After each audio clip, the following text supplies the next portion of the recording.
अस्सलाम वालेकुम, welcome to my channel. कैसे हैं आप लोग? अच्छा जी, लेक्चर 20 हमारा हाफ़ हो गया था और नेक्स्ट हाफ़ हम आज की वीडियो में कवर करेंगे। डेफिनेशन से हमने स्टार्ट करना था, सब स्पेस की क्या डेफिनेशन होती है। आज subset W of a vector space V is called a subspace of V if W itself a vector space under addition and scalar multiplication.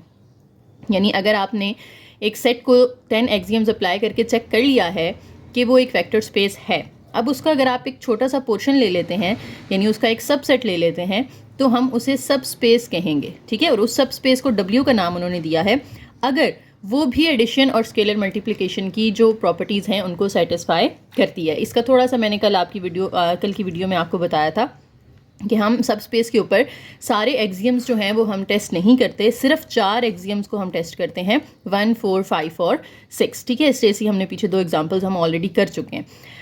अब मज़ीद इसको ना थोड़ा सा उन्होंने और सिंपल कर दिया है कि बजाय इसके आप ये 4 एक्सियम्स टेस्ट करें, इनमें से भी अगर आप सिर्फ 2 टेस्ट कर लेते हैं, कौन कौन से 2?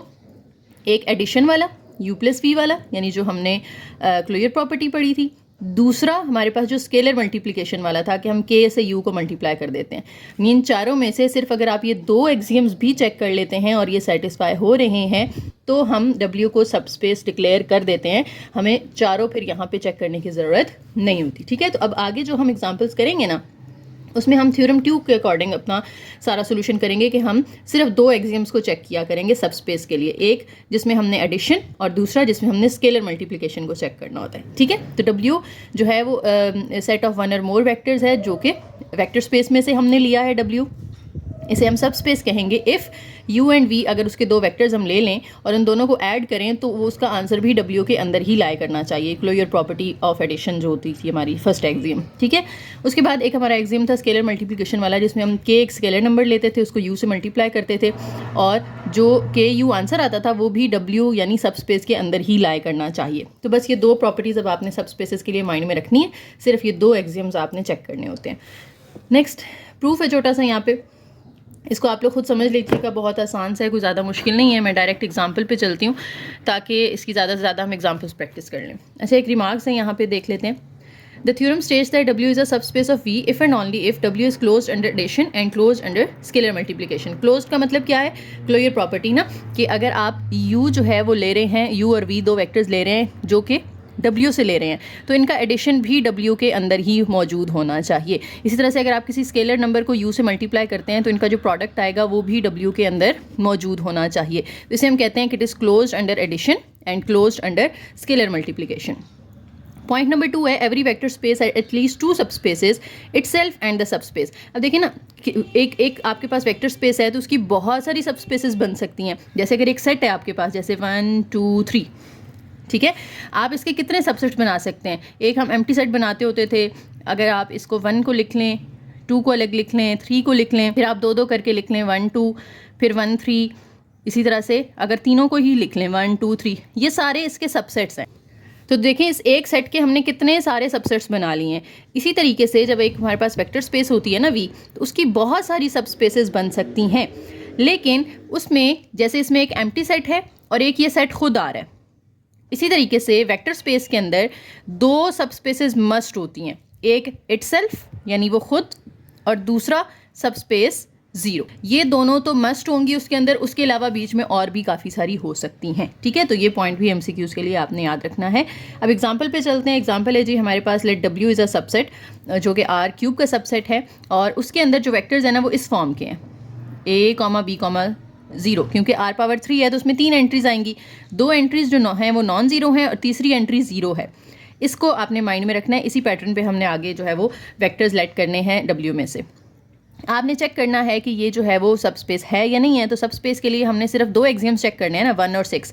1 वाला जिसमें हम एडिशन करेंगे दोनों वेक्टर्स की, और 6 वाला जिसमें हम किसी एक वेक्टर को K से यानी स्केलर नंबर से मल्टीप्लाई कर देते हैं। तो वेक्टर का पैटर्न याद रखें, A है, B है और 0 है। तो जब हम वेक्टर U लेट करेंगे और एक हम वेक्टर V लेट कर लेते हैं, U के अंदर हम इसको कह देते हैं A1, B1 और 0 तो 0 ही रहेगा।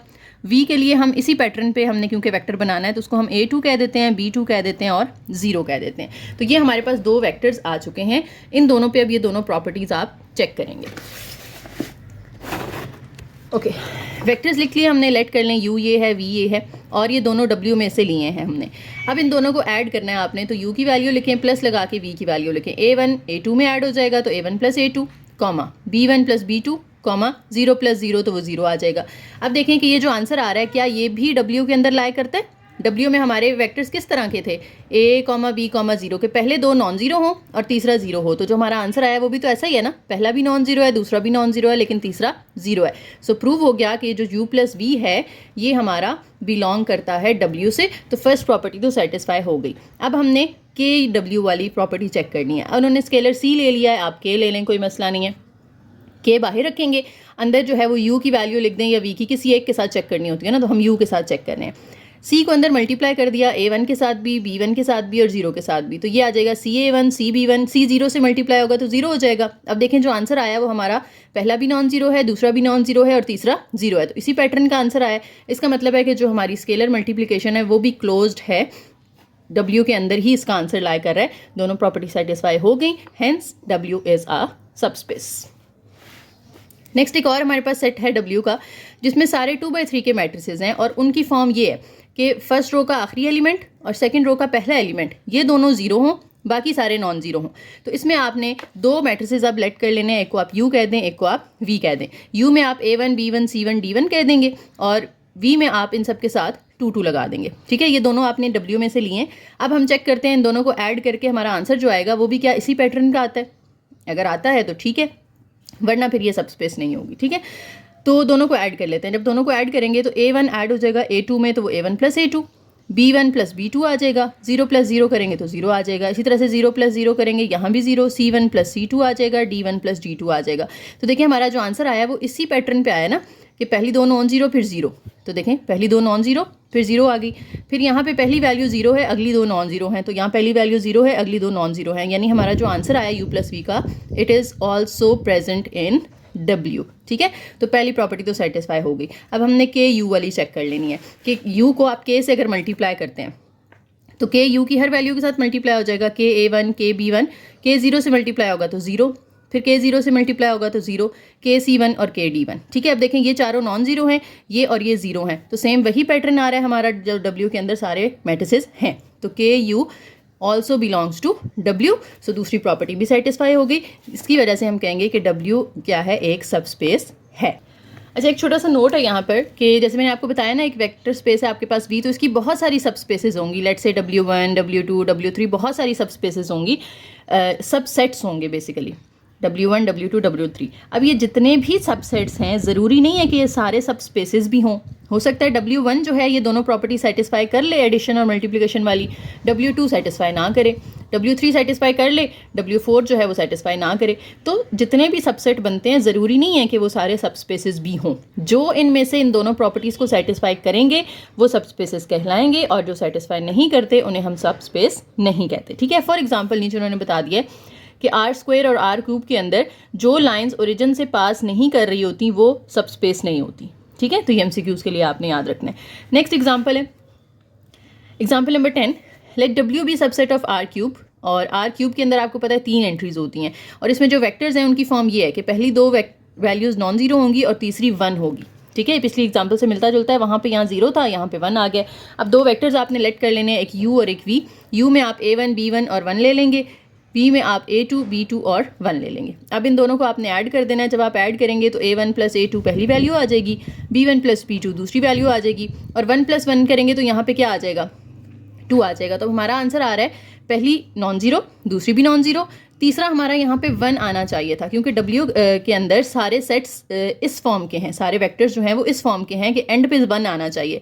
लेकिन हमारे आंसर में एंड पे क्या आ गया, 1 और 1 को ऐड करके हमें तो 2 मिल रहा है। तो यानी ये जो है U प्लस V ये बिलोंग नहीं करता W से। अगर ये उससे बिलोंग नहीं कर रहा तो ये क्लोज्ड नहीं है अंडर एडिशन, और अगर ये अंडर एडिशन क्लोज नहीं है तो ये सबस्पेस भी नहीं होगी R³ की। ठीक है, और अगर एडिशन वाली प्रॉपर्टी सेटिस्फाई नहीं हो रही तो हमें आगे मल्टीप्लिकेशन वाली चेक करने की जरूरत ही नहीं है, क्योंकि दोनों सेटिस्फाई हों तभी सबस्पेस होती है ना। फर्स्ट सेटिस्फाई नहीं हो रही तो हम इधर ही बता देंगे कि W is not a subspace of R³। ठीक है, नेक्स्ट एग्जाम्पल नंबर 11, 4 पार्ट्स हैं इसके, हमारे पास सबस्पेसेस हैं 4 आर क्यूब की, और चेक करना है हमने बारी बारी सबको कि क्या ये वाकई ही सब स्पेसेस हैं भी या नहीं है। All vectors of the form A00। अब कैसे चेक करना होता है, U लेट कर लें, V लेट कर लें। U में आप इसको कह देंगे A1 और जो 00 है वो तो वैसे ही रहेगा, और V में आप A2 कह देंगे नॉन ज़ीरो को, और जो 00 हैं वो तो वैसे ही रहेंगे। अब इन दोनों को प्लस कर लेना है आपने। जब आप ऐड करेंगे A1 में A2 ऐड हो जाएगा, पहला एलिमेंट, दूसरा 0 और 0 ऐड होके 0, फिर 0 और 0 ऐड होके 0। तो देखें जो हमारा आंसर आया है वो उसी पैटर्न का आया ना जिस पैटर्न के हमें वेक्टर दिया हुआ है पीछे, पहला नॉन ज़ीरो हो बाकी दोनों ज़ीरो हो। तो हमारा आंसर भी पहला नॉन ज़ीरो है, बाकी दोनों क्या आए हैं, 0 आए हैं। सो ये बिलोंग करता है W से। फर्स्ट तो सेटिस्फाई हो गई। अब सेकंड हमने करनी है KU वाली, यानी K को मल्टीप्लाई कर दें U की हर वैल्यू के साथ। तो U की वैल्यूज़ हैं A1 0 0। K को जब आप अंदर मल्टीप्लाई करेंगे तो KA1, K 0 से मल्टीप्लाई होगा तो 0 हो जाएगा, K 0 से मल्टीप्लाई होगा तो 0 हो जाएगा। तो हमारे पास ये जो आंसर है ये देखिए उसी पैटर्न का आया, नॉन ज़ीरो 0 0, नॉन ज़ीरो 0 0। तो ये भी बिलोंग करता है W से। दोनों प्रॉपर्टी सेटिस्फाई हो रही हैं। इट मीन्स कि जो फर्स्ट पार्ट है ये हमारे ये सब स्पेस है। सेकेंड में A11 है, तो हम लेट कर लेते हैं U लेट कर लेते हैं। पहले U हमारे पास आ जाएगा A1, और जो 1 और 1 है जो कांस्टेंट नंबर होंगे ना वो वैसे ही रहेंगे, ठीक है। V जो होगा उसमें हम A2 कर देंगे पहली वैल्यू को, जो 1 और 1 है वो एज इट इज़ आ जाएंगे, ठीक है। अब प्लस कर लेना है दोनों को। A1 में A2 ऐड करेंगे, A1 plus A2, comma 1 plus 1 करेंगे तो 2 आ जाएगा, 1 प्लस 1 करेंगे तो 2 आ जाएगा। तो देखिए हमारा आंसर क्या इसी पैटर्न का है कि पहला नॉन ज़ीरो हो और दूसरे दोनों 1 होने चाहिए। तो हमारा पहला नॉन ज़ीरो है लेकिन दूसरे दोनों 1 नहीं है, ये तो 2 हो गए। तो ये बिलोंग नहीं करता W से। अगर फर्स्ट ही सेटिस्फाई नहीं हो रही तो हमें सेकंड चेक करने की ज़रूरत नहीं है। हम कहेंगे कि this is not the subspace of R cube. ठीक हो गया। उम्मीद है अब आपको ये कॉन्सेप्ट क्लियर हो गया होगा कि सबस्पेस आपने कैसे चेक करनी होती है। थर्ड देख लें, वेक्टर्स जो हैं वो इस फॉर्म के होने चाहिए कि A, B और C, और साइड्स वालों को ऐड करके A और C को ऐड करके B आना चाहिए। देखिए वो कह रहे हैं B is equal to A plus C, यानी A और C को अगर आप ऐड करो तो B आए। ये मैं लिखती नहीं हूँ टाइम वरना ज़्यादा लग जाएगा, मैं इसके ऊपर ही आपको समझा देती हूँ। पहली दो मैंने इसलिए लिख के किए हैं ताकि आपको कॉन्सेप्ट समझ में आ जाए। ये क्वेश्चन है हमारा कि वेक्टर्स इस तरह के हों A, B, C, और उसमें जो B है ना वो A और C को ऐड करके आए। तो जब हम U लेट करेंगे तो U1 और U3 लिखेंगे और दरमियान में U1 और U3 को प्लस करके लिख देंगे, क्योंकि उन्होंने कहा है कि जो B है वो कैसे आएगा, साइड वाले दोनों को ऐड करके। तो यहाँ भी जो दरमियान वाला नंबर है वो साइड वाले दोनों को ऐड करके लिख लें। इसी तरह से V में भी सेम चीज़ होगी, V1 और V3 आ जाएगा और दोनों को ऐड करके दरमियान में आप लिख लेंगे V2 की जगह पे। ठीक हो गया। अब इन दोनों को प्लस करना है हमने। तो पहला एलिमेंट आपस में ऐड होता है, U1 और V1, ये ऐड होंगे तो U1 प्लस V1 आ जाएगा। फिर दूसरा U1 प्लस U3 ऐड हो जाएगा V1 प्लस V3 के साथ, तो ये 4 वैल्यूज़ आ जाएंगी। फिर U3 V3 के साथ ऐड हो रहा है। क्या ये हमारा सेम पैटर्न बन रहा है जो हमें ऊपर वेक्टर दिया हुआ था कि क्या साइड वाले दोनों को ऐड करके दरमियान वाली चीज़ आ रही है? तो U1 प्लस V1 और U3 प्लस V3 को ऐड करके हमें ये देखें दरमियान वाली चीज़ मिल रही है। तो यानी ये सेम पैटर्न हमारा बन रहा है, so it belongs to W। इसी तरीके से अब मल्टीप्लाई कर लेना है आपने। मल्टीप्लाई में क्या चीज़ होगी कि आप K को किसी एक वेक्टर U से मल्टीप्लाई कर दें। तो K को इससे मल्टीप्लाई करते हैं। K को अंदर आप U1 से मल्टीप्लाई करेंगे तो ये KU1 आ जाएगा। K को इससे मल्टीप्लाई करेंगे तो KU1 प्लस KU3 आ जाएगा, कि दोनों से मल्टीप्लाई हो जाएगा ना। फिर K को U3 से मल्टीप्लाई कर दें। इसमें भी देखें कि साइड वाले दोनों को अगर मैं प्लस करूं तो मुझे दरमियान वाली चीज़ मिल रही है, so it also belongs to W। तो दोनों प्रॉपर्टी सेटिस्फाई होगी, सो W एक सबस्पेस है। फोर्थ वाले में हमसे कहा जा रहा है W जो है उसमें सारे ऐसे वेक्टर्स हैं जिसमें 3 वैल्यूज़ हैं A, B, C, और जो B है ना वो कैसे आता है, A और C को प्लस करके उसमें 1 ऐड करने से। ठीक है। तो हमने जब U और V लेट करने हैं तो वो इसी पैटर्न पे लेट करने हैं। U लेट करेंगे आप जिसमें पहली वैल्यू U1 होगी, आखिरी U3 होगी, और दरमियान वाली जो होगी वो इस तरह होगी कि साइड वाले दोनों ऐड करके 1 ऐड कर दें। तो साइड वाले हैं U1 और U3, तो U1 और U3 को ऐड करके बीच में 1 ऐड कर दिया, ये हमारा B आ गया। इसी तरह से यहाँ पे भी A और C की जगह पे V1 और V3 लिख लिया, फिर दोनों को ऐड करके उसमें 1 प्लस कर दें तो ये हमारी दरमियान वाली वैल्यू आ जाएगी।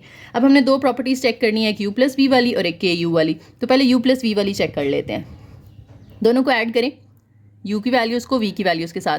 इधर से पहला एलिमेंट U1 और इधर से पहला V1 ऐड होकर U1 प्लस V1 बन जाएगा। इधर से दूसरा U1 प्लस U3 प्लस 1 और V1 प्लस V3 प्लस 1, ये सारे आपस में ऐड हो जाएंगे। U3 और V3 को ऐड करेंगे तो ये चीज़ आ जाएगी, ठीक है। अब इनको अगर आप फर्दर देखें तो इसमें 1 2 दफ़ा आ रहा था, उसको भी ऐड करके हम 2 लिख लेते हैं। अब चेक करते हैं कि हमारा जो आंसर आया है क्या उसी पैटर्न पे आया है कि दरमियान वाला नंबर कैसे आ रहा है, साइड वाले दोनों को प्लस करें, उसमें 1 ऐड करते हैं। तो साइड वाले दोनों हम प्लस करते हैं, साइड पे यहाँ पे है U1 प्लस V1, इसमें ऐड कर दें लास्ट वाला U3 प्लस V3 और इसमें 1 ऐड कर दें, तो हमारा आंसर आता है U1 plus U3, U1 plus U1, U3 plus V3 plus 1। लेकिन हमारा आंसर क्या आ रहा है, U1 plus V1 plus U3 plus V3 plus 2। यहाँ पे 1 आना चाहिए था लेकिन हमारे पास आ रहा है 2। तो 2 वाला तो हमारे इस W के अंदर वेक्टर्स नहीं है, इसमें तो सारे वो वेक्टर्स हैं जिसमें 1 ऐड हो रहा है। So it does not belongs to W। अगर इसकी फर्स्ट प्रॉपर्टी ही सेटिस्फाई नहीं हो रही है तो आपको सेकंड चेक करने की ज़रूरत नहीं है और आप कहेंगे कि W is not the subspace of R cube. Example number 12 उसी पैटर्न पे चल रही है जैसे हमारी पीछे वाली 2 एग्जाम्पल्स थी 10 और 11। और यहाँ पे पोलिनोमियल ऑफ ऑर्डर 3 आपको दी हुई है जिसमें x की मैक्सिमम पावर 3 होगी और 4 यहाँ पे आपके पास क्वेश्चंस हैं, चारों को बारी बारी आपने चेक करना है कि ये सब स्पेसेस हैं या नहीं हैं। ओके, सबसे पहले है हमारे पास a0 plus a1x plus a2x square plus a3x cube, जिसमें a0 इज इक्वल टू 0 है। जब आप इसमें u और v लेट करेंगे तो a0 की जगह आपने क्या कर देना है, 0 पुट कर देना, यानी पहली वैल्यू जो है वो 0 होगी। तो u लेट कर लेते हैं और v लेट कर लेते हैं। u में आपके पास इसी पैटर्न पे चलेंगे। अब उन्होंने जहाँ पे a0 लिखा हुआ था हमने यहाँ पे एक कांस्टेंट इंट्रोड्यूस करवा देते हैं। u में उन्होंने c ले लिया है और v में उन्होंने b ले लिया। आप चाहें तो u में b और v में c ले सकते हैं। तो जहाँ जहाँ a0 a1 a2 a3 आ रहा था वहाँ c0 c1 c2 c3 और b0 b1 b2 b3 आ गया। अब इसमें आपको पता है कि जैसे a0 इज इक्वल टू 0 था तो इसमें जो c0 होगा वो इक्वल टू 0 होगा और v में जो b0 है वो इक्वल टू 0 होगा। ये आपने मेंशन कर दिया। अब पहली प्रॉपर्टी आपने चेक करनी है कि u और v को प्लस कर दें। जब आप इनको प्लस करेंगे तो पहली वैल्यू आपस में ऐड होगी, c0 प्लस b0, ये ऐड करके लिखा हुआ है, c0 प्लस b0 आपस में ऐड होंगे। c1x और b1x ये आपस में ऐड होंगे और दोनों के साथ x आ रहा है तो आप x कॉमन निकाल लें तो c1 प्लस b1 आ जाएगा। c2x स्क्वायर और b2x स्क्वायर ये आपस में ऐड होंगे, x स्क्वायर कॉमन निकाल लें तो c2 प्लस b2। इसी तरह से 3 वाली ऐड कर दें। अब आपको पता है कि जो c0 था वो भी 0 था, b0 था वो भी 0 था, तो 0 प्लस 0 करेंगे तो ये भी क्या आ जाएगा, 0 आ जाएगा। यानी उनमें भी पहला नंबर 0 था, इसमें भी पहला नंबर क्या आ रहा है, 0 आ रहा है। तो ये उसी पैटर्न का हमारे पास आंसर आ रहा है जिस पैटर्न के W में वेक्टर्स हैं। So it belongs to W। इसी तरीके से आपने के यू फाइंड करना है। के लिखे अंदर यू की वैल्यू डाल दें, के को अंदर सबके साथ बारी बारी आप मल्टीप्लाई कर देंगे। अब आपको पता है c0 0 था, अगर 0 के से मल्टीप्लाई होगा तो ये पूरा क्या हो जाएगा, 0। तो ये भी क्या हो रहा है, फर्स्ट एलिमेंट हमारा 0 हो रहा है जैसे यहाँ पे फर्स्ट एलिमेंट हमारा 0 था, ठीक है। तो ये भी उसी पैटर्न का आंसर आया है। सो W is the subspace of P3। Second में देख लें, कहते हैं जी लेट W आपके पास सेट ऑफ ऑल पोलिनोमियल्स उसी पैटर्न की हैं, लेकिन इसमें सब कोएफिशिएंट्स को ऐड करके ना 0 आना चाहिए। a1 a2 a3 और a0 सबको ऐड करके 0 आता है। तो जब आप u लेट करेंगे तो उसमें a0 u उसी तरीके से जैसे ऊपर लेट किया था, c0 c1x c2x square c3x cube. इसी तरीके से बता देना है साथ आपने कि c0 c1 c2 c3 सबको ऐड करके क्या आता है, 0 आता है। इसी तरह से v वाला जब लेट किया तो इसमें भी b0 b1 b2 b3 add करके 0 आ रहा है। अब इनको ऐड करना है आपने, u प्लस v चेक करना है ना फर्स्ट प्रॉपर्टी। तो जब आप इनको ऐड करेंगे c0 b0 के साथ ऐड हो जाएगा, c1x जो है वो b1x के साथ ऐड हो जाएगा, c2x स्क्वायर b2x स्क्वायर के साथ ऐड हो जाएगा, c3x क्यूब b3x क्यूब के साथ ऐड हो जाएगा। अब आपको पता है कि इन सबको ऐड करके 0 आना चाहिए ना, तभी हम कहेंगे कि ये W से बिलोंग करता है। तो हम देखते हैं क्या इनको ऐड करके 0 आता है, c0 plus b0 plus c1 plus b1 plus c2 plus b2, यानी ये कोएफिशिएंट्स में लिख रही हूँ, ठीक है, प्लस c3 प्लस b3। अब देखें यहाँ पे हमारे पास c वाले हम इकट्ठे कर लेते हैं, c0 plus c1 plus c2 plus c3। c वाले सारे हमने एक साथ कर लिए, अब b वाले सारे आप एक साथ कर लें। ये 1 2 3 4 b वाले हैं, b0 plus b1 plus b2 plus b3। अब हमने ऊपर डिफाइन किया था ना कि c0 से c3 तक अगर आप ऐड करें तो 0 आता है, तो यानी इन चारों की जगह पे आप क्या लिख दें, 0। और b वाले सारे जो थे वो भी सारे ऐड करके 0 आता था, तो इधर भी 0 लिख दें। तो 0 प्लस 0 किया तो क्या आ गया, 0 आ गया। यानी ये इसी पैटर्न का आंसर बन रहा है कि सारे कोएफिशिएंट्स को ऐड करके अभी भी 0 आ रहा है, तो ये W के अंदर लाए करता है। के यू को भी चेक कर लेते हैं। के यू को जब आप चेक करेंगे तो के को अंदर सबके साथ मल्टीप्लाई कर देंगे ना, यू की वैल्यूज़ के साथ। के c0 के साथ मल्टीप्लाई होगा, के जो है वो C1x के साथ मल्टीप्लाई होगा, के C2x के साथ स्क्वायर के साथ, और के जो है वो C3x क्यूब के साथ। अब इन सब कोएफिशिएंट्स को अगर ऐड करें तो देखें क्या ज़ीरो आता है। के C0, के C1, के C2, के C3 सबको ऐड करें, देखें के सब में कॉमन आ रहा है, के कॉमन निकाल लें, अंदर आ जाएगा C0, C1, C2, C3 ये रह गए। और आपको पता है कि C0 plus C1 plus C2 plus C3 किसके इक्वल है, जीरो के इक्वल है। तो K इंटू यहाँ पे आ जाएगा जीरो, और जीरो जब इससे मल्टीप्लाई होगा तो आंसर क्या होगा, जीरो होगा। तो अभी भी इन सब कोएफिशिएंट्स को ऐड करके हमें जीरो मिल रहा है। So KU also belongs to W। दोनों सेटिस्फाई हो गई, तो ये सब स्पेस है। ठीक है, अब मुझे उम्मीद है कि आगे इसका थर्ड और फोर्थ आप लोग खुद अटैम्प्ट करेंगे, कोशिश करें, इंशाल्लाह हो जाएगा। क्योंकि सेम ही चीज़ चल रही है, बोल बोल के भी आप लोग बोर हो रहे होंगे मेरा सुन के कि मैं सेम ही एक चीज़ रिपीट करी जा रही हूँ, लेकिन सारे पार्ट्स एक दूसरे से मिलते जुलते हैं, तो फिर मुझे सेम चीज़ें ही बोलनी है। लेकिन फर्स्ट और सेकंड मैंने अब करवा दिया, थर्ड फोर्थ आपने खुद अटैम्प्ट करना है। ठीक है, तो मसला आएगा तो आप लोग कमेंट में पूछ लीजिएगा। अगली एग्जाम्पल पे चलते हैं, मैट्रिसेस वाली। Determine which of the following are subspaces. अब यहाँ पे 3 पार्ट्स आ गए हैं, और ये जो स्पेस है ना, वेक्टर स्पेस, वो मैट्रिक्स फॉर्म में है जिसमें 2x2 के मैट्रिसेस हैं। M22 का मतलब क्या है, 2x2 के मैट्रिसेस हैं। फर्स्ट में हमने चेक करना है कि इस फॉर्म के मैट्रिसेस जो हैं वो चेक करना है आपने कि इसकी सब स्पेस हैं या नहीं है। तो सब स्पेस के लिए हम पहले लेट कर लेंगे U और V। U के अंदर आपने इसी तरह से 4 नॉन जीरो एंट्रीज ले लेनी है, लेकिन सेम नहीं होनी चाहिए। आप चाहें तो A1, B1, C1, D1 और इसमें A2, B2, C2, D2 ले लें, या आप कोई नए नाम दे दें। उन्होंने बुक में नए नाम दे दिए हैं, आप जैसे इजी लगे आप ऐसे कर सकते हैं। ठीक है, तो A1 की जगह ABCD हो गया था ना, तो हम E से शुरू कर लेते हैं, EFGH और IJKL। ये हमने 2 वेक्टर्स लेट कर लिए हैं, और कंडीशन क्या है कि चारों नंबर्स को ऐड करके ज़ीरो आता है। इसमें जो वेक्टर स्पेस है हमारी, सब स्पेस है, इसमें किस टाइप के मैट्रिसेस हैं, जिसमें चारों एंट्रीज को ऐड करके ज़ीरो आता है। तो यहाँ पे जो 4 एंट्रीज हैं E, F, G और H, इनको भी ऐड करके ज़ीरो आना चाहिए, और I, J, K और L इन सबको भी ऐड करके ज़ीरो आना चाहिए। ठीक है, तो ये हम रिजल्ट अपने पास सेव करके रखते हैं, ये आगे काम आएगा। अब U प्लस V चेक करना है आपने। U प्लस V चेक करेंगे जब, तो पहला एलिमेंट पहले में ऐड होगा E प्लस I, दूसरा दूसरे में ऐड होगा F प्लस J, तीसरा जो है वो तीसरे में ऐड होगा G प्लस K और H प्लस L। ये आपके पास एडिशन हो गई। ठीक है, अब चेक करते हैं कि क्या इन सबको ऐड करके ज़ीरो आता है। अगर ये चारों एंट्रीज को ऐड करके, U प्लस V की चारों एंट्रीज को ऐड करके ज़ीरो आ रहा है, तो मतलब ये सेम पैटर्न का मैट्रिक्स है, तो ये W के अंदर लाई करेगा। ठीक है, तो हम चेक करते हैं। E प्लस I में प्लस करना है F प्लस J, उसमें प्लस करना है G प्लस K और उसमें प्लस करना है H प्लस L। अब देखिए आप, E F G H, ये मैं पहले लिख लेती हूँ, E plus F plus G, क्योंकि प्लस हो रहे हैं सारे तो हम आगे पीछे कर सकते हैं ना अपनी ज़रूरत के मुताबिक। फिर I, J, K और L, I plus J plus K plus L, ये हम इकट्ठे कर लेते हैं। अब देखें E F G H, हमने ऊपर लिखा था E F G H को ऐड करके किसके इक्वल आता है, ज़ीरो के, तो इन सब की जगह पे ज़ीरो पुट कर दें। Plus I J K L को भी ऐड करके क्या आता है, ज़ीरो, तो इनकी जगह पे भी ज़ीरो पुट कर दें। ज़ीरो प्लस ज़ीरो क्या आ गया, ज़ीरो। यानी U प्लस V की सारी एंट्रीज को मैंने ऐड किया तो आंसर क्या आ गया, ज़ीरो आ गया। तो ये इसी टाइप का मैट्रिक्स बन रहा है ना जो हमें फर्स्ट पार्ट में दिया हुआ था। सो U प्लस V जो है ये बिलोंग करता है W से। अब हम K W वाली कंडीशन चेक कर लेते हैं, K U वाली, सॉरी, K U वाली कंडीशन में क्या होगा, K लिखेंगे, अंदर U की सारी वैल्यूज़ आ जाएंगी। U की वैल्यूज़ हैं E F G H, K को अंदर मल्टीप्लाई कर दें, K E K F K G K H। अब चेक करते हैं कि ये जो K U का आंसर आया है, क्या इसकी भी सारी एंट्रीज ऐड करके ज़ीरो आ रहा है आंसर। अगर इसका भी ज़ीरो आ जाता है तो फिर ये सब स्पेस हो जाएगी। तो हम लिख लेते हैं K E में प्लस कर दें K F plus K G plus K H। देखें K कॉमन आ रहा है सब में, आप K कॉमन ले लें, E plus F plus G plus H।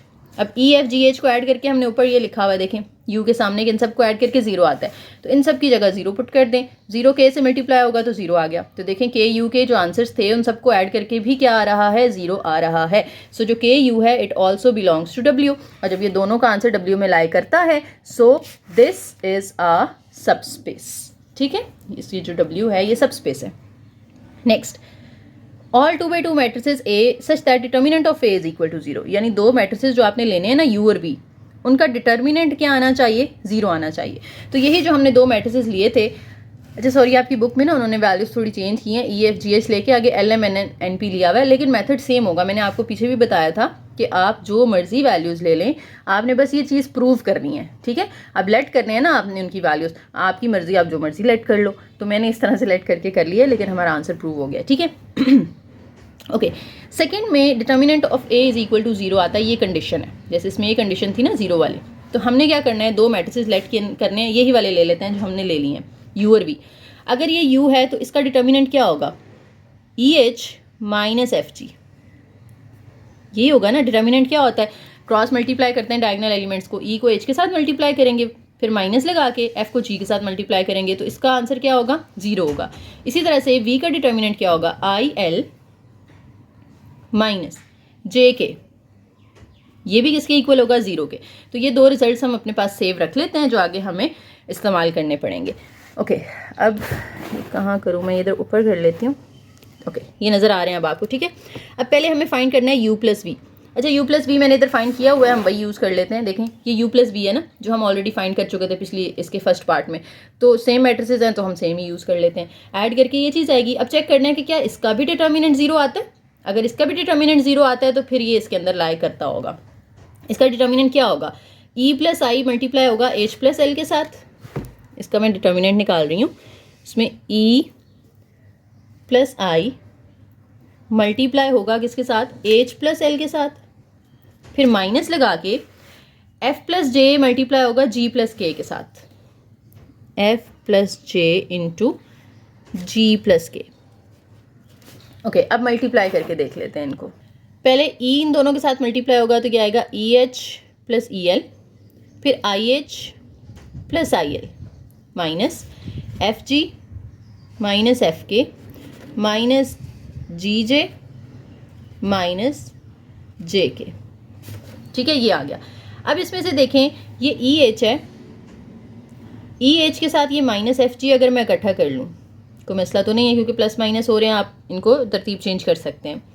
और इसी तरीके से IL के साथ, ये प्लस IL है ना, प्लस IL के साथ माइनस JK, ये वाला, ये इकट्ठा कर लूँ। ये चार मैंने पहले लिख लिए हैं, बाकी चार हम बाद में लिख लेते हैं। EH हो गया हमारा, EL रह गया, IH रह गया, फिर IL हो गया है हमारा, FG भी हो गया है, FK रह गया है, माइनस FK माइनस GJ। अब देखें, EH माइनस FG मैंने यहाँ पे डिटर्मिनेंट जब U का निकाला था तो आया था ना किसके इक्वल, 0 के इक्वल। तो इस ब्रैकेट की जगह तो आप 0 पुट कर देंगे, IL माइनस JK की जगह भी आपने 0 पुट कर देना।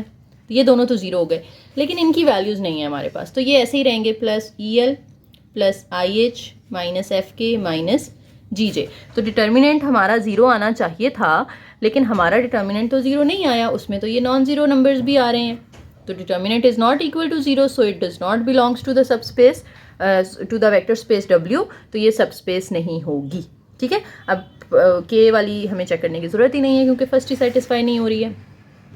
थर्ड में देखें जी, सारे मैट्रिसेस इस फॉर्म के लेने हैं आपने, A B 0 C के थर्ड एंट्री जो है ना वो 0 हो।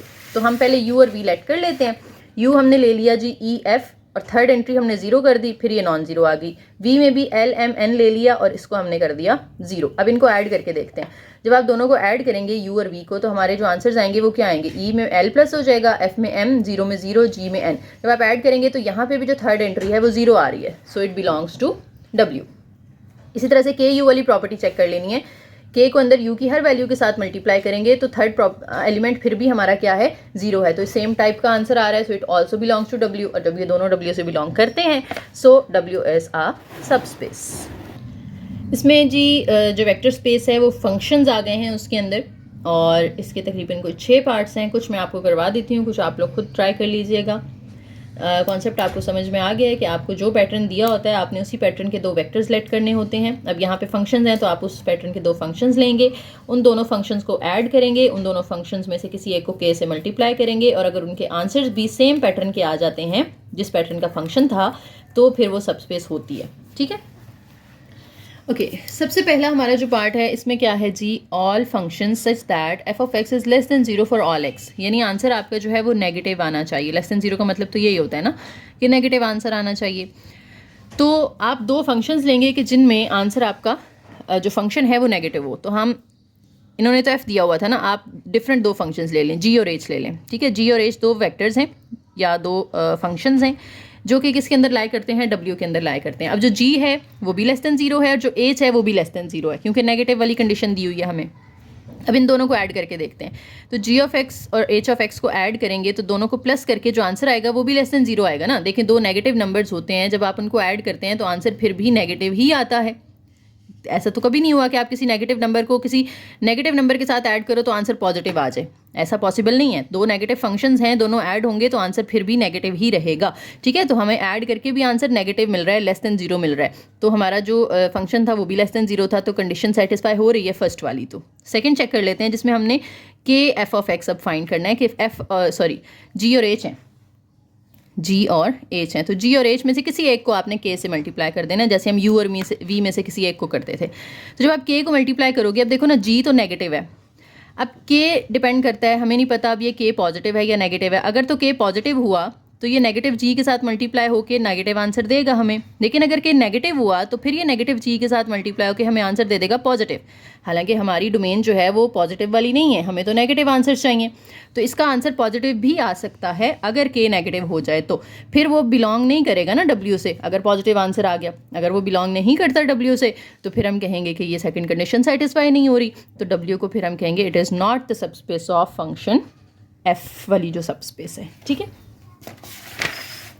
सेकेंड पार्ट, इसमें हमें उन्होंने कहा है कि आपने इसमें डब्ल्यू में सारे वो फंक्शंस लेने हैं कि जिसमें जीरो पुट करने से आंसर जीरो आ जाए। यानी कोई भी फंक्शन है, let say f of x is equal to x square है, आप इसमें जब जीरो पुट करेंगे तो आंसर क्या आ जाएगा, जीरो आ जाएगा। तो इसमें सारे ऐसे फंक्शंस हैं कि जिसमें जीरो पुट करने से आंसर जीरो आता है।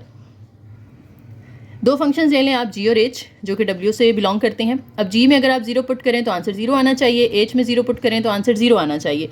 दोनों को ऐड करके देखते हैं, जी ऑफ जीरो और एच ऑफ जीरो को ऐड करेंगे तो अब जी ऑफ जीरो की जगह पे आपने क्या पुट कर देना है, जीरो, क्योंकि इसकी वैल्यू जीरो है, और एच ऑफ जीरो की वैल्यू भी क्या है, जीरो, तो इसकी जगह पे भी जीरो पुट कर दें। जब दोनों को जीरो और जीरो को ऐड करेंगे तो भी आंसर जीरो आएगा, ठीक है। तो दोनों का एडिशन करके हमें फिर भी आंसर क्या मिल रहा है, जीरो। तो हमारी कंडीशन सेटिस्फाई हो रही है फर्स्ट वाली। सेकेंड वाली चेक कर लेते हैं कि के को मल्टीप्लाई कर लें जी के साथ। तो के इंटू जी ऑफ जीरो जब आप करेंगे तो जी ऑफ जीरो की वैल्यू पुट कर दें जो कि जीरो है, हमने ऊपर लिखी हुई है। तो जीरो जब के से मल्टीप्लाई होगा तो आंसर जीरो आ जाएगा, और हमें जीरो ही चाहिए था, तो दूसरी कंडीशन भी सेटिस्फाई हो गई, ये सबस्पेस होगी।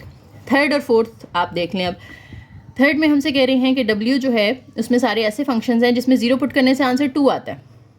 तो हम दो फंक्शंस ले लेते हैं, एक G of zero equal to two, एक H of zero is equal to two. दोनों को ऐड करके देखते हैं कि ऐड करके आंसर टू ही आता है, क्योंकि हमने सारे वो फंक्शंस लेने हैं यहाँ पर जिनका आंसर टू है। तो जी ऑफ जीरो में हम प्लस कर देते हैं g h of zero, addition वाली प्रॉपर्टी चेक करें ना हम, जी ऑफ जीरो की value plus H of zero की वैल्यू, आंसर क्या आ रहा है, फोर आ रहा है। तो ये तो फिर डब्ल्यू से बिलोंग नहीं करता ना, डब्ल्यू में तो सारे वो फंक्शन हैं जिनमें जीरो पुट करने से आंसर टू आता है, लेकिन हमारा आंसर क्या आ गया, फोर आ गया। फर्स्ट कंडीशन ही सेटिस्फाई नहीं हो रही, so it is not the subspace, W इसकी सबस्पेस नहीं होगी। फोर वाली देखें। फोर में कह रहे हैं डब्ल्यू में एक ऐसा सेट है जिसमें वो सारे फंक्शंस हैं कि जी फंक्शन में कोई वैल्यू अगर आप पुट करें तो एक आंसर आ रहा है ए, एच में कोई वैल्यू पुट करें तो दूसरा, यानी नॉन जीरो आंसर आना चाहिए। तो नॉन जीरो को हम ए और बी से रिप्रेजेंट कर देते हैं, ठीक है। अब जब आप दोनों को ऐड करेंगे तो G of X plus H of X करेंगे तो ए प्लस बी आ जाएगा ना, ये भी नॉन जीरो कॉन्स्टेंट है, ठीक है। तो ये सेटिस्फाई हो रही है फर्स्ट कंडीशन। इसी तरीके से अगर आप के को मल्टीप्लाई कर दें जी ऑफ एक्स के साथ, जी ऑफ एक्स किसके इक्वल था, ए के इक्वल था, तो के इंटू ए आ जाएगा। स्केलर और स्केलर दोनों मल्टीप्लाई होंगे तो आंसर फिर भी स्केलर ही रहेगा ना, कांस्टेंट ही रहेगा। दो कांस्टेंट नंबर्स मल्टीप्लाई होते हैं तो आंसर कांस्टेंट ही रहता है, तो ये नॉन जीरो कांस्टेंट आ गया। तो इसका मतलब है कि दोनों कंडीशन सेटिस्फाई हो रही हैं। फिफ्थ और सिक्स्थ भी जल्दी से चले मैं यहीं करवा देती हूँ, आपको देख लें। फिफ्थ में क्या है कि डब्ल्यू में सारे वो सेट्स आ रहे हैं कि जो इस फॉर्म के हैं, के वन प्लस के टू साइन एक्स। अब के वन और के टू जो हैं ये स्केलर नंबर्स हैं, और साइन एक्स जो है वो ऑब्वियसली एक फंक्शन ऑफ एक्स है।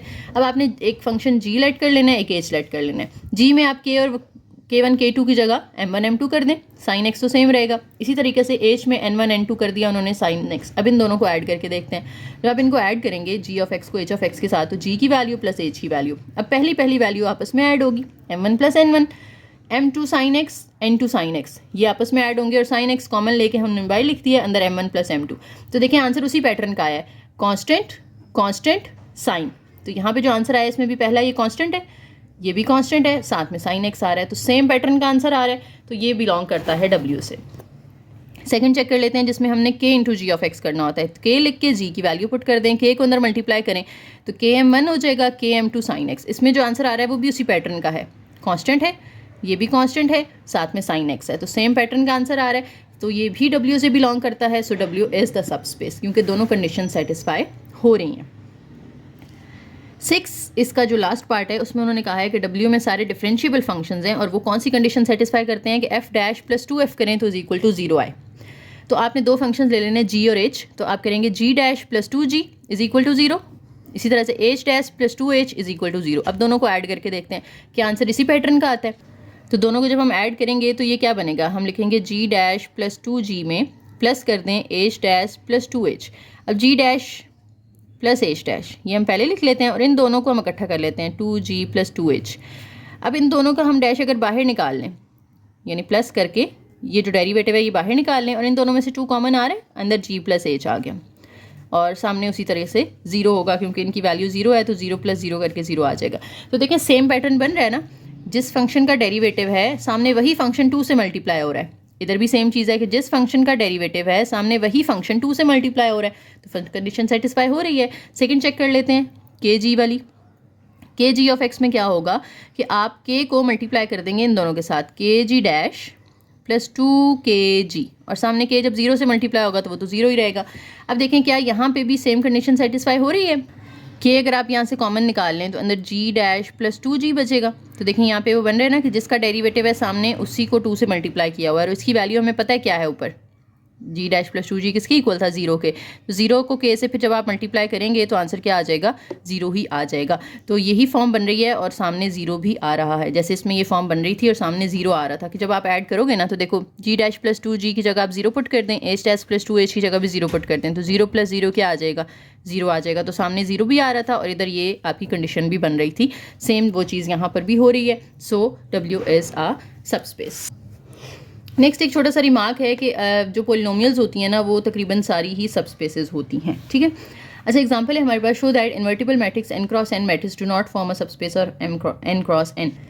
इन्वर्टिबल मैट्रिक्स कौन सा होता है, ऐसा मैट्रिक्स कि जिसका डिटर्मिनेंट 0 ना हो, यानी अगर आप उसका डिटर्मिनेंट लो किसी मैट्रिक्स A का तो वो 0 नहीं आना चाहिए, फिर हम उसको कहते हैं कि वो इन्वर्टिबल है, यानी वो नॉन सिंगुलर मैट्रिक्स है। अगर वो सिंगुलर हो जाता है तो फिर तो आप उसका इन्वर्स फाइंड नहीं कर सकते ना, तो वो फिर इन्वर्टिबल भी नहीं होता। तो जिसका डिटर्मिनेंट 0 नहीं आता उसका आप इन्वर्स फाइंड कर सकते हैं, सो इट इज़ इन्वर्टिबल। अब देखें यहाँ पर आप दो वेक्टर्स ले लें, लेट्स से एक को W और एक को V का नाम दे दिया है, कोई भी वैल्यूज़ आप ले सकते हैं अपनी मर्जी से। उन्होंने ऐसी वैल्यूज़ ली हैं कि सेम है लेकिन पहले दोनों के साइन बस चेंज कर दिए हैं।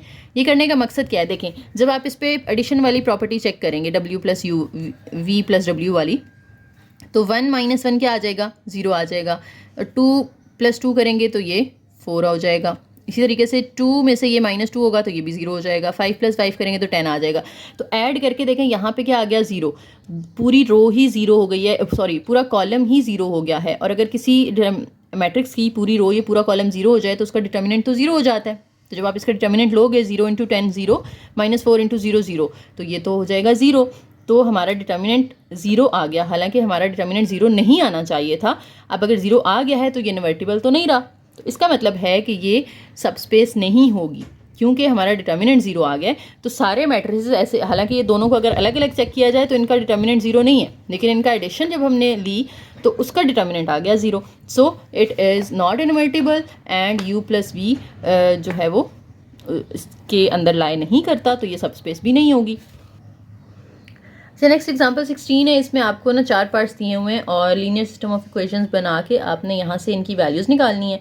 ये हम पीछे बहुत दफ़ा कर चुके हैं मिड टर्म में, तो ये आप लोगों ने खुद कर लेना है कि इसकी आप चाहे तो इस पर क्रैमर रूल से सॉल्व कर लें, चाहे आप इसे एचलॉन में कन्वर्ट कर लें, रिड्यूस एचलॉन में कर लें, बस आपने XYZ की वैल्यूज़ निकालनी है। जब आप XYZ की वैल्यूज़ निकाल लेंगे तो वो आपने बता देना है कि ये इसका सोल्यूशन रीजन है, जो उसका सोल्यूशन रीजन होगा उसी को हम उसकी सोल्यूशन स्पेस कहते हैं, ठीक है। जब लीनियर सिस्टम ऑफ इक्वेशंस दी हों तो आप उनका सोल्यूशन स्पेस कैसे निकालते हैं, बस आपने XYZ की वैल्यूज़ निकाल लेनी है, ये आपने खुद देख लेनी है। तो इसके अंदर कुछ फ्री वेरिएबल्स होंगे, तो फ्री वेरिएबल्स को आप जो है वो T या S या कुछ ऐसे नाम दे देते होते हैं, ठीक है। नेक्स्ट हमारे पास है जी subspace spanned by a set.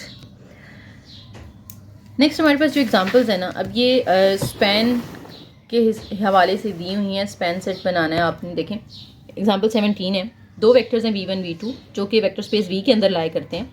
एक सब स्पेस है H जो कि इक्वल है span v1 v2। Show that H is a subspace of v। आपने शो करना है कि सब स्पेस है। तो सब स्पेस शो करने के लिए हमें पहले दो वेक्टर्स लेने पड़ते हैं ना, u और v। उन्होंने u और w ले लिया है क्योंकि v1 v2 ऊपर स्टेटमेंट में यूज़ हुआ था, तो v फिर हमने लेट नहीं किया, हमने उसको u और w कह दिया। अब ये क्योंकि स्पैन v1 v2 है तो इसके अंदर सिर्फ दो वेक्टर्स आपने लेने हैं v1 और v2, साथ उनके कोई ना कोई स्केलर भी होता है तो हम उसको s1 s2 या t1 t2 इस तरह से नाम दे देंगे। ठीक है, अब u और v को ऐड कर लें, सॉरी u और w को ऐड कर लें। तो ये u की वैल्यू लिखी आपने प्लस w की वैल्यू लिखी, पहला आपस में ऐड हो जाएगा। v1 दोनों में कॉमन आ रहा है तो वो उन्होंने एक ही दफ़ा लिख लिया, तो s1 प्लस t1 कर दिया। v2 वाले आपस में ऐड होंगे तो s2 प्लस t2 आ जाएगा, साथ v2 वैसे ही लिख दिया उन्होंने। अब देखें हमारा जो आंसर आया वो भी उसी पैटर्न का आया है कि it is the sum of two vectors. एक v1 वाला वेक्टर है, एक v2 वाला वेक्टर है, तो ये स्पैन वाला हाफ का पैटर्न बन रहा है। इसी तरीके से दूसरी मल्टीप्लिकेशन वाली चेक कर लेते हैं, cu वाली या ku वाली। तो k को जब आप अंदर मल्टीप्लाई करोगे तो ये c(s1) v1 हो जाएगा, c(s2) v2 हो जाएगा। तो ये भी सेम पैटर्न का हमारा आंसर आ रहा है कि it is sum of two vectors v1 v2। तो ये दोनों जो है ये सेटिस्फाई हो रही हैं condition, so H is a subspace of v। Next theorem number 3 है हमारे पास कि अगर आपके पास कुछ वेक्टर्स है ना v1 से vp तक और वो सब एक वेक्टर स्पेस v के अंदर लाई करते हैं, तो उनका जो स्पैन सेट होगा वो इसका सब स्पेस लाजमी होगा। ये हमने अभी पीछे चेक भी कर लिया है कि अगर आपके पास वेक्टर स्पेस v है, इसके अंदर दो वेक्टर्स हैं v1 और v2, तो v1 और v2 का जो स्पैन सेट होगा वो सब स्पेस होगा इस वेक्टर स्पेस v का। ठीक है, एक और एग्जाम्पल है ऐसी यहाँ पर आगे कि सॉरी प्रूफ है एक छोटा सा कि लेट कर लें आपके पास जो है वो दो वेक्टर्स हैं u और w। u के अंदर आप s1 v1 s2 v2 up to sn vn ले लेंगे, यहाँ पे sn है। इसी तरीके से t1 t2 और tn तक आपने w की वैल्यूज़ ले लेनी है। अब ये क्योंकि सारे ऐड हो रहे हैं तो आप इसको समेशन फॉर्म में भी लिख सकते हो ना कि देखें s सबके साथ सेम आ रहा है तो s आ जाएगा, v भी सबके अंदर आ रहा है तो हम v लिख लेंगे। अब s के नीचे 1 2 3 चेंज हो रही हैं वैल्यूज़, तो इसको आप i कह दें, और v के साथ भी 1 2 3 4 सारी चेंज हो रही हैं, इसको भी i कह दें, और i की वैल्यू बता दें कि शुरू 0 से होगी और जाएगी कहाँ तक, n तक जाएगी। तो आप इसको समेशन फॉर्म में भी लिख सकते हैं, लेकिन ओपन फॉर्म में भी लिख सकते हैं जैसे हम पहले से लिखते हुए आ रहे हैं। अब जब आपने इसको चेक करना है सब स्पेस के लिए, तो आपको एक एडिशन वाली चेक करनी पड़ेगी प्रॉपर्टी और एक मल्टीप्लिकेशन वाली। जब आप दोनों को ऐड करेंगे तो पहले u की वैल्यू प्लस w की वैल्यू ऐड करेंगे तो v1 वाले वेक्टर्स आपस में ऐड हो जाएंगे, v2 वाले आपस में, अप टू vn वाले आपस में। तो देखें सेम पैटर्न हमारा बन रहा है कि v1 से vn तक एक स्पैन सेट बन जाएगा। ठीक है, इस तरह से मल्टीप्लिकेशन में भी देखेंगे तो सेम चीज़ आ रही है। एग्जाम्पल कर लेते हैं एक छोटी सी इसकी। एग्जाम्पल 18 है हमारे पास कि एक आपके पास H एक सेट है जिसके अंदर a-3b b-a और b चार एलिमेंट्स हैं, तो ये ऑब्वियसली R4 के अंदर लाई करता है। आपने चेक करना है कि ये सब स्पेस है या नहीं है। तो ये वेक्टर है ना, तो वेक्टर को हम इस तरह लिख सकते हैं, वेक्टर इसी तरह होता है ना, कॉलम मैट्रिक्स की फॉर्म में हम उसको लिखते हैं।